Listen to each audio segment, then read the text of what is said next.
లక్ష్మీ కటాక్షం లభించాలంటే మనం చేయవలసిన పనులు. లక్ష్మీ కటాక్షం లభించాలంటే ఉదయాన్నే నిద్ర లేవగానే తమ అరచేతులను కళ్ళకు దగ్గరగా తెచ్చుకొని చూసి ముఖం మీద రెండు అరచేతులను తిప్పుకోవాలి. సూర్యోదయానికి పూర్వమే ఇల్లు శుభ్రం చేసుకోవాలి.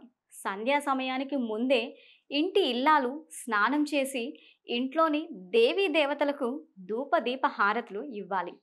ఇంట్లో ఉండే దేవీ దేవతల ఫోటోలు పటాలకు కుంకుమ, చందనం, పువ్వులతో అలంకరించాలి.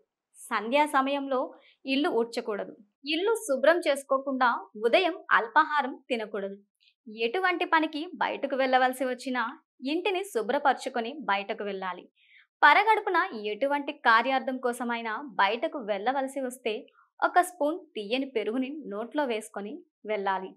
గురువారం రోజున ముత్తైదువును ఇంటికి పిలిచి శుభప్రదమైనది ఏదో ఒకటి దానం చేయాలి. దీన్ని తప్పక ప్రతి గురువారం అనుసరించాలి. ధన సంబంధమైన కార్యాలకు అన్నింటికీ సోమవారం లేదా బుధవారం ప్రాధాన్యతను ఇవ్వండి. తెల్లని వస్తువులు గురువారం దానం చేస్తే లక్ష్మీ కటాక్షం లభిస్తుంది. ఆర్థిక పరమైన పనుల నిమిత్తం బయటకు వెళ్లే ముందు లక్ష్మీ సంబంధమైన యంత్రాలను కానీ శ్రీ వినాయకుడిని కానీ దర్శించుకొని వెళ్ళాలి.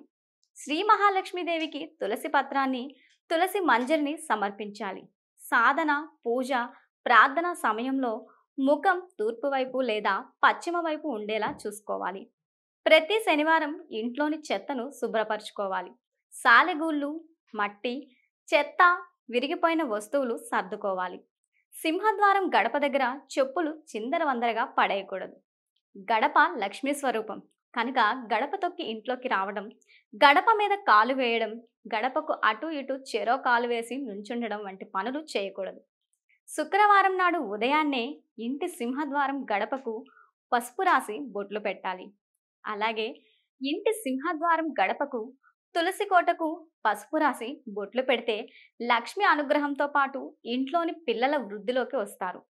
చెప్పిన మాట వింటారు. కొడుకులున్న వారికి అనుక ఉన్న కోడళ్ళొస్తారు. అలాగే కూతుర్లు ఉన్న వారికి కొడుకు వంటి అల్లుళ్ళు కూడా వస్తారు.